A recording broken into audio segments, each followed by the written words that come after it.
Next day at the nest. Daytime at the nest, like it was now, was peaceful. A couple of regulars hunched over at the far end, old-timers and former army grunts who didn't care that the jukebox was dead till 7. The occasional housewife on the way home from soccer mom errands looking for a quick nip after lunch. It was the perfect sanctuary for Finn to sit and brood. Did he brood, really? That's what she called him.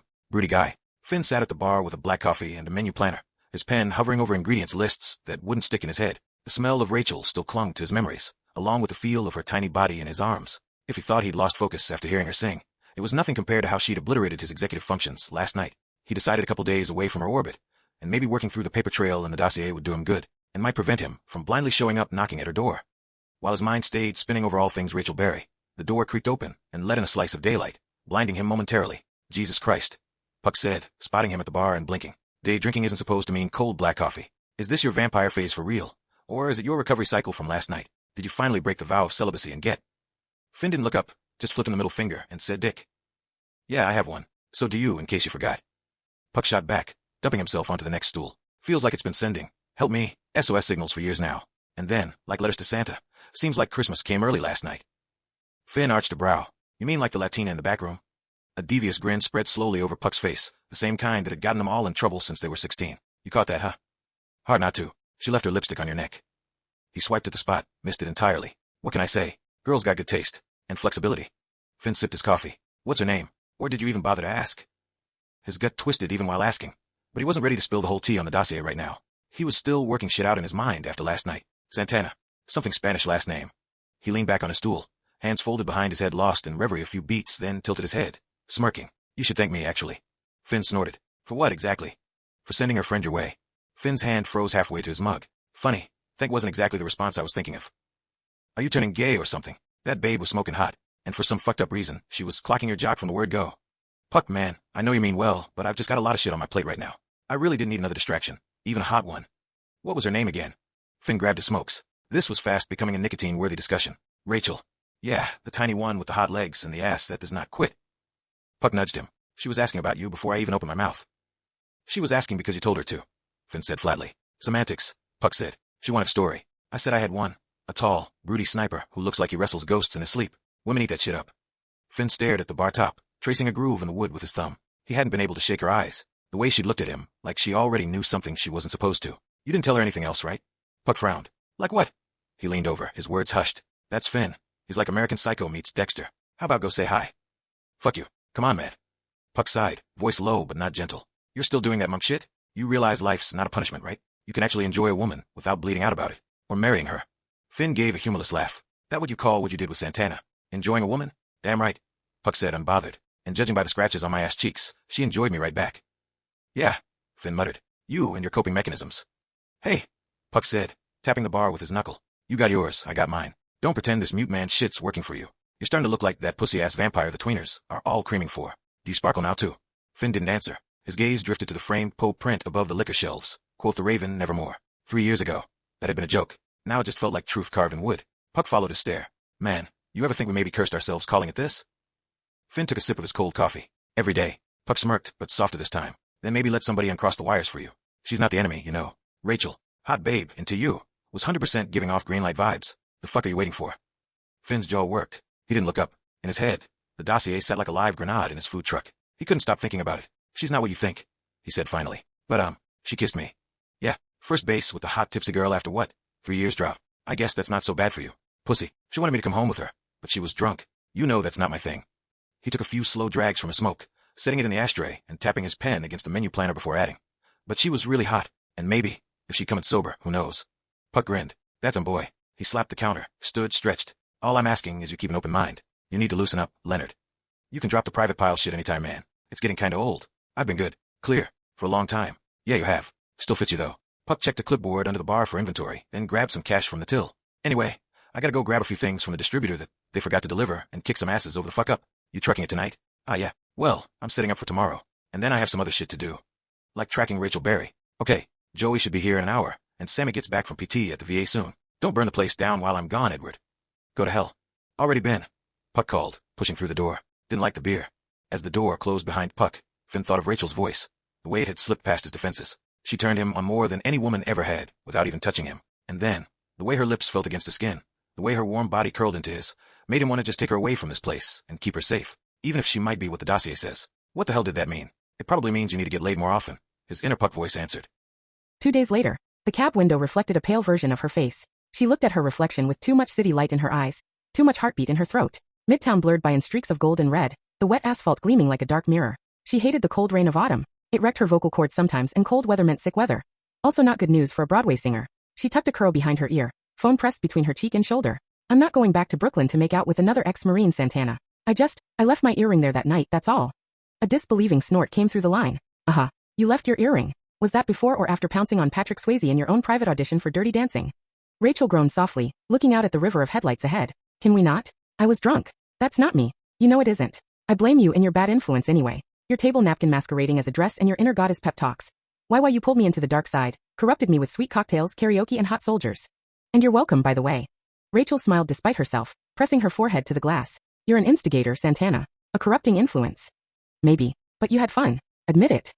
Rachel hesitated. The image flashed him, tall and broad, his hands steady at her waist while she swayed against him under the amber bar lights. His mouth warm and patient, when she'd kissed him like it might be the last kiss she ever had on earth.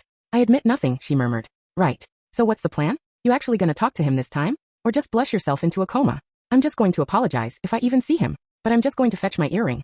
Assuming they have a proper lost and found and bothered to keep it, then leave. Call me when you've either made out again or cried his name like a hyena in the bathroom stall. Later, Broadway. Rachel gasped and hung up with a shake of her head. She grinned to herself though at the very idea of taking that tall sexy soldier into a restroom, and her entire body flushed at the images. She shook it off, tucking the phone into her bag and exhaled as the cab slowed near the curb in front of her destination.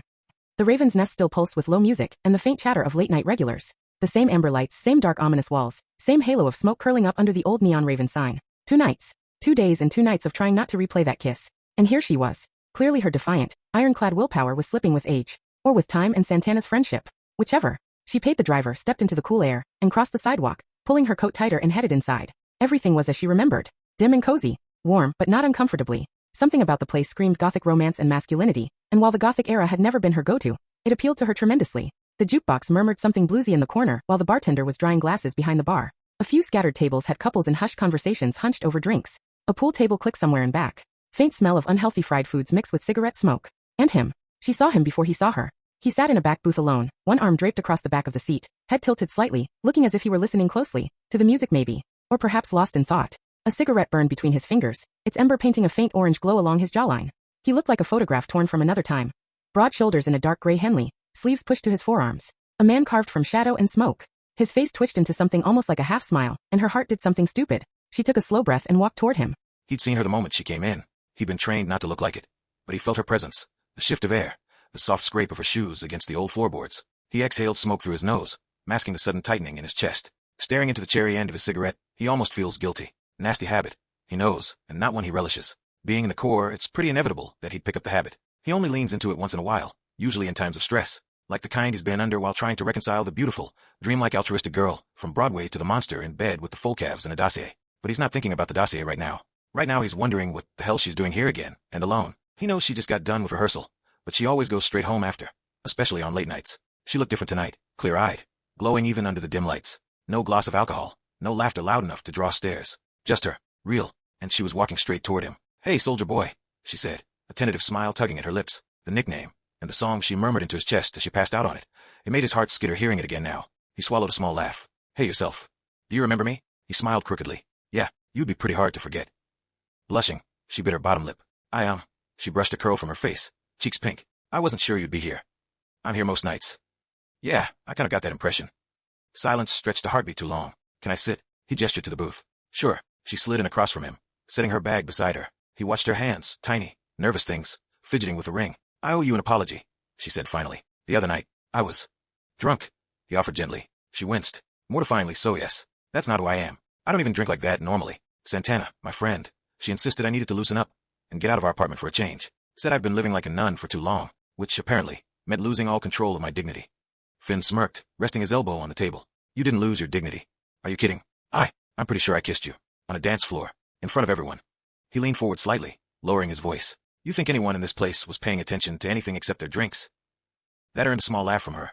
Maybe not. Still, I want to say I'm sorry. You didn't deserve to be ambushed by a Broadway lightweight with poor impulse control. I've had worse ambushes, he said quietly. Something flickered in her expression, half amusement, half curiosity. I also realized, in my utterly deplorable state, I never even got your name. At least, I don't remember getting your name. I was hoping if I found you to have a chance at a proper introduction this time. Hudson, he said. Finn Hudson. She grinned, slow and broad, flashing that dynamite smile at him, and he shifted in his seat, leaning a little closer to the table. Well, Hudson, Finn Hudson. I'm Barry. Rachel Barry.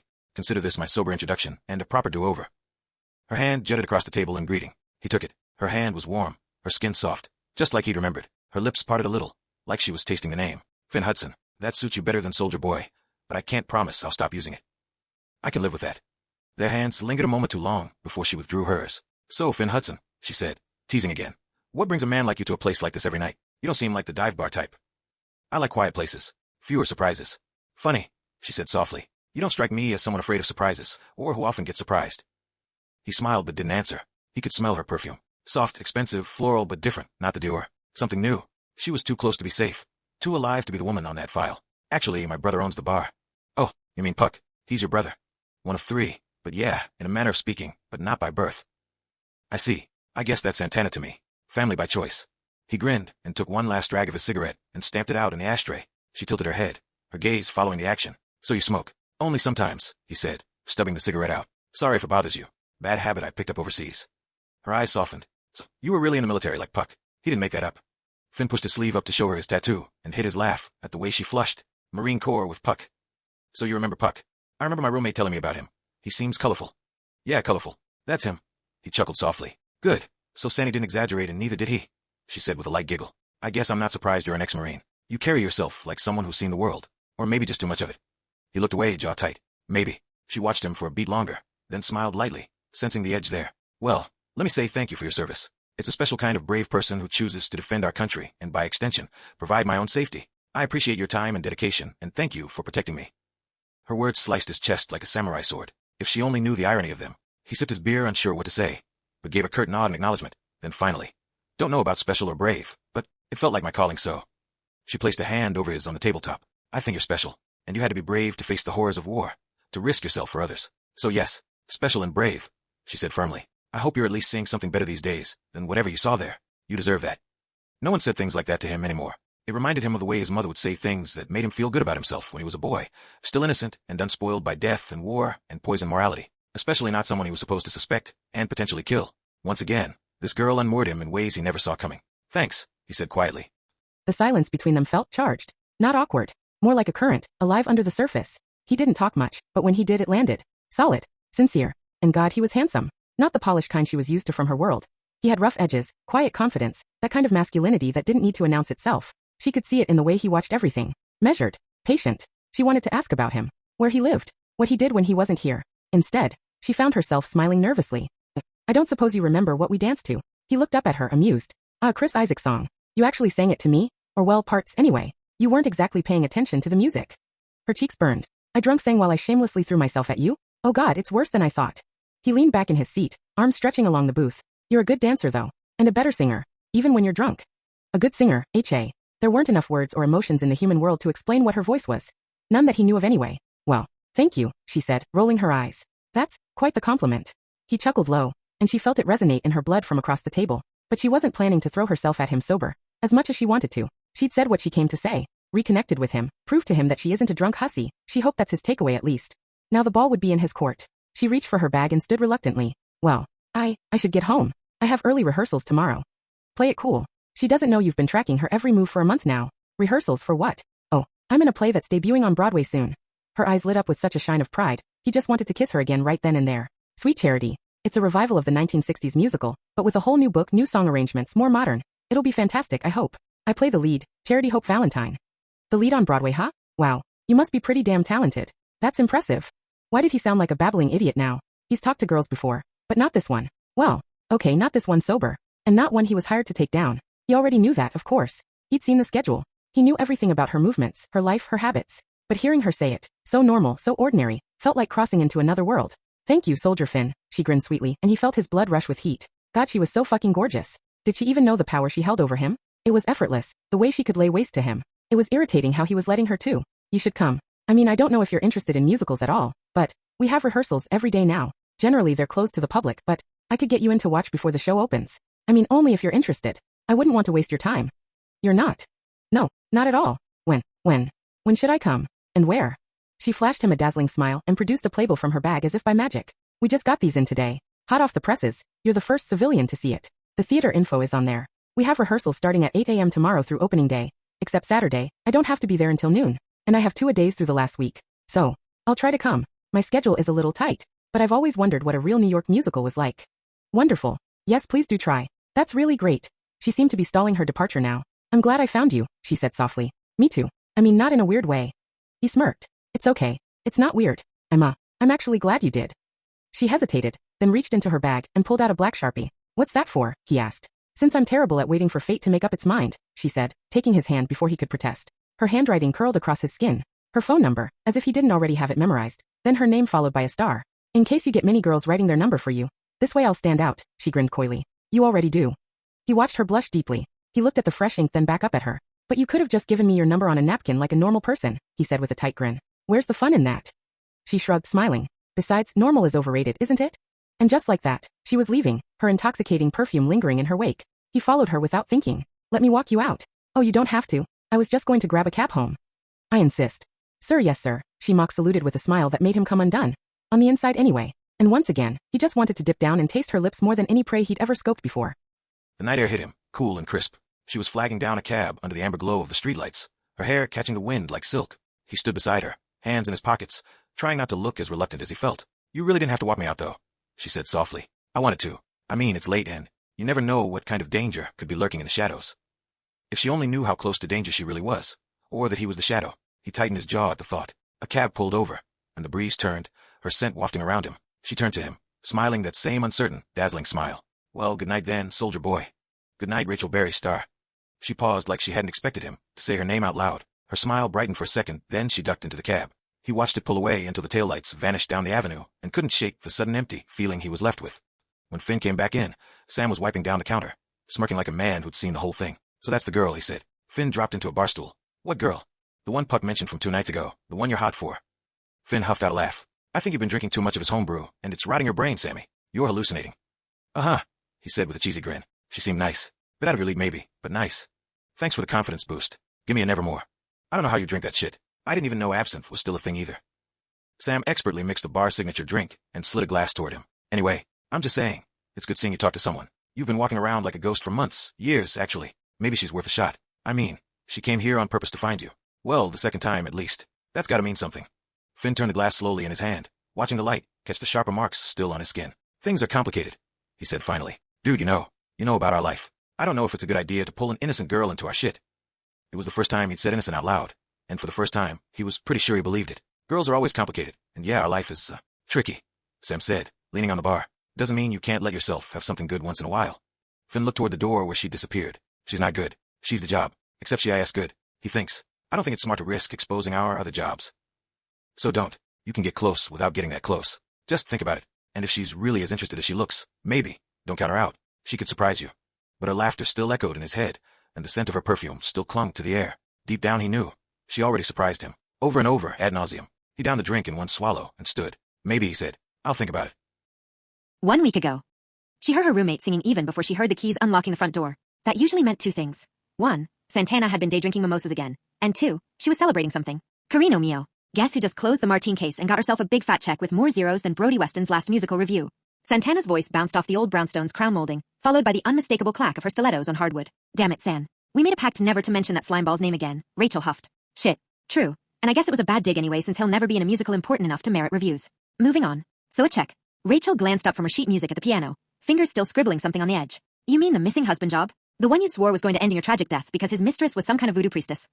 The one and only. Santana grinned, waving a manila folder over her head like a trophy. Turns out, Mrs. Martine wasn't crying over a cheater. She was the cheater. She paid me to find him.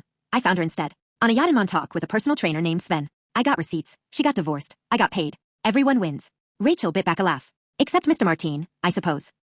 He was boring. I would have cheated on him too, especially with that Sven. Santana tossed her jacket over the back of the couch, then leaned against the piano like a cat stretching into a nap. So, what's new in Berryland? Rehearsal good? Any hot chorus boys finally discover your G-spot voice and fall to their knees in worship?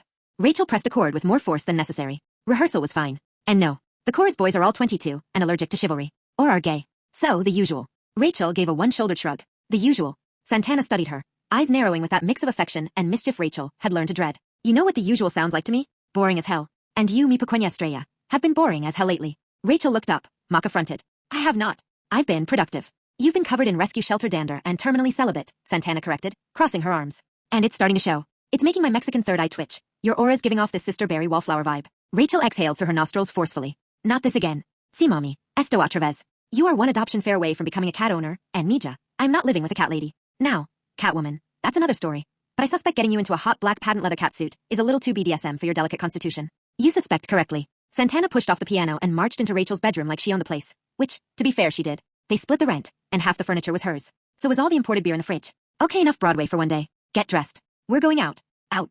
Rachel echoed, following her. As in the opposite of in. As in civilization. Bars. People. Shots that burn the sin off your soul. And music. You like music. Made a whole career out of it. Santana swung open her closet and groaned dramatically. But I have rehearsals. Not tonight you don't. I saw the schedule. But tomorrow I do. Not until noon. Live a little chica, she said as she sadly shook her head at the closet. Sweet mother of. Victoria must have the best kept secret in New York City. From you at least. Rachel, it's like a Mormon department store in here. Like the Wiggles had a costume clearance sale, and you wiped them out. Do you even own anything that isn't made of cotton or self-respect? Natural fibers are environmentally friendlier. Rachel crossed her arms, defensive. And some of us prefer comfort. Santana turned around holding up 3 identical wool turtlenecks in different colors. Comfort is for sweatpants and therapy. This is for 60-year-old women on bingo night, church ladies and chilly morning mall walkers brunch dates. You're 20-5. Time to act your age. She dropped the garments into the wastebasket by Rachel's desk, and Rachel quickly scrambled to pull them back out, frowning. Sen rolled her eyes. No chica, no me gusta. No human sausage casings tonight. That's reprehensible. You know I'm vegan. Tonight's about resurrection, Sen declared as she ripped the turtlenecks out of Rachel's hands and tossed them to the furthest point in the back of the closet. I'm not dead, you know. Rachel argued. You sure? She mumbled from her hands and knees somewhere deep in the closet. Your vagina may as well be. Santana. That's not true. Entirely. I've just been very emotionally walled off and career-obsessed, she said, crawling back out empty-handed and short of breath, fixing her hair. Yes, but tonight we remedy that. She ducked into her own room and returned with an armful of sequins, lace, and faux leather. You're wearing something from my collection. We're celebrating. I solved a case. You're killing it on Broadway. Or well, you will be when the curtain goes up in a couple more weeks. It's Friday. You have a night off. So we're gonna baptize that sad little heart of yours in tequila. Sad little Rachel froze. Oh no, you're not bringing him up. Santana's smirk sharpened. You mean FFN? Rachel groaned. You already broke one rule. Jay, just don't say his name anymore. Well, he's not Beetlejuice. Not like he's gonna reappear if I. Seeing the sharp look on Rachel's face, she retreated. Fine, Voldemort it is. But we both know this is about he who shall not be named. Rachel sighed, sinking onto the edge of her bed, hugging a tasseled pink fuzzy throw pillow. It's been nearly a year. I'm over it. Right, Santana said dryly, rifling through hangers. That's why you're still singing Adele in the shower and fighting tears over your oatmeal in the mornings. Or why you burst into tears every time that Subaru commercial comes on the TV. That's, Rachel started, then stopped. I can't help it. He drives one. And the couple in that commercial reminds me of our ski trip to Colorado. She wanted to argue, to say she wasn't lonely, that she didn't miss Ethan, that her life was perfectly full. But her empty bed and anemic heart disagreed. It's okay to be heartbroken, Mija. Santana paused, pulling out a red backless halter dress. What's not okay is turning into a hermit because senior commitment issues couldn't handle your sparkle. Rachel twisted her fingers in her lap. It's not just that he left. It's that he left for her. They're engaged, Santana. I gave him 5 years of my life, and in 8 months he proposes to her. I never did like him, you know. He was too indecisive and too worried about what his fucking friends thought all the time. The third eye is never wrong. He was a shady doughboy, and you can definitely do better. You're too good for him. Rachel wiped one stray tear fighting to get loose. He called me 3 weeks before proposing just to tell me he missed me. What kind of sociopath does that? Seeing the near tears in her eyes, Sen paused and held Rachel's face in her hands, her voice softer. The straight male kind. That cowardly weasel wasn't worth your star power, babe. He flew too close to the sun and couldn't handle it. He's a spineless little runt and pear-shaped Sue Ellen Odets can have him. Let them celebrate the mediocrity of a sexless marriage while they watch you on Jimmy Kimmel talking about your 4th Tony win and your breakout Hollywood role. Rachel laughed and hugged her roomie. Sometimes you know just what to say. Pulling out of the hug, Sen said, No, I always know what to say. It's a question of whether I can hold my lunch long enough to say it. Holding the dress up against her, she announced, This'll fit you perfectly. Maybe a little tight, but we'll call that motivation. Rachel stared at the garment in horror. That's barely a dress. Where's the rest of it? It's a statement piece, B. It says, I am hot, I am free, and I might stab you with my heels if you talk to me wrong. Rachel laughed despite herself. That's a very specific message. Specific works. Santana tossed it onto the bed. Now, hair down. I want volume. The kind that makes men stupid. Okay, I realize that's a low bar. Think Barbara in the 80s. Only more. Rachel hesitated. What if I just come for one drink? What if Broadway burned down? Santana countered. Rachel gasped, but San insisted. You're coming out. You're dancing. And if the universe is merciful, you're getting laid. Preferably by someone with a nice smile, a moral compass, and the oral skills to worship your body correctly. Rachel blinked, caught between amusement and terror. That's a disturbingly well-defined wish list. Thank you. I aim for clarity in my goals. Now vamonos, chica. Get dressed. Your clitoris will thank me for this dress one day when it's no longer collecting cobwebs in those granny panties I'm sure you're wearing. Shit, that reminds me. Hang on while I find you some proper underwear. Confidence comes from the inside out. And it begins with a thong. Rachel started to protest again when her phone buzzed on the nightstand. She reached for it, saw Kurt's name flashing, and answered with relief. Kurt.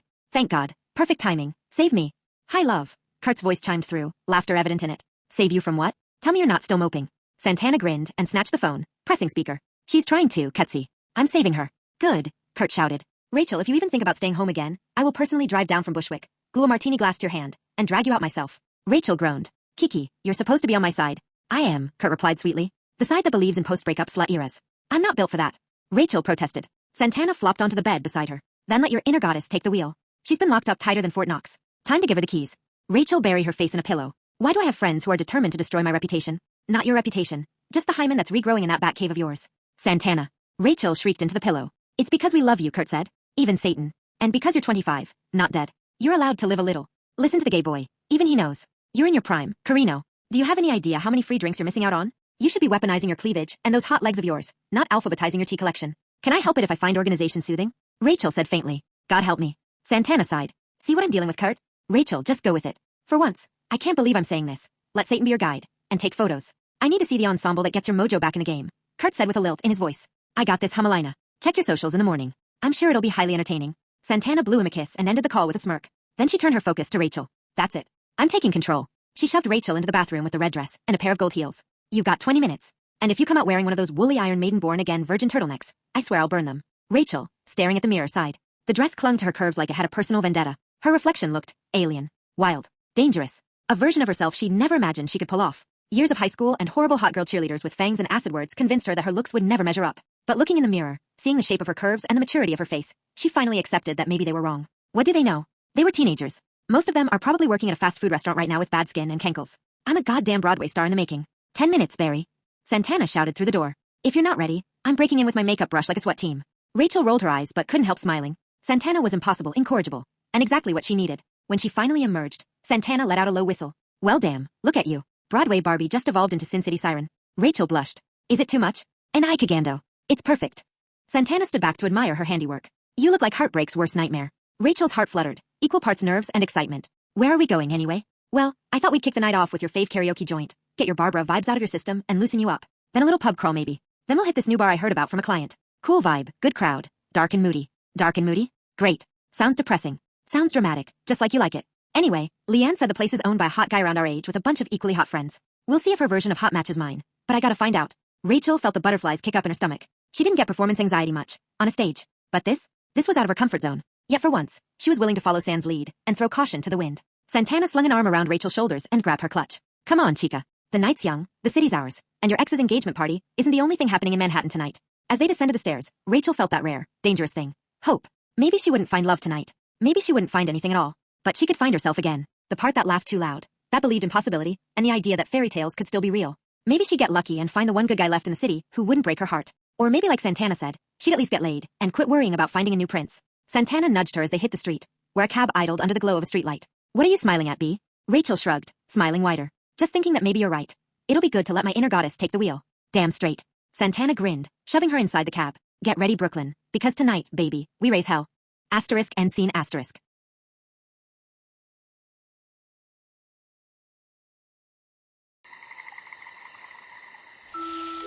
He's adorable! Yeah, it has your eyes. How'd you do that?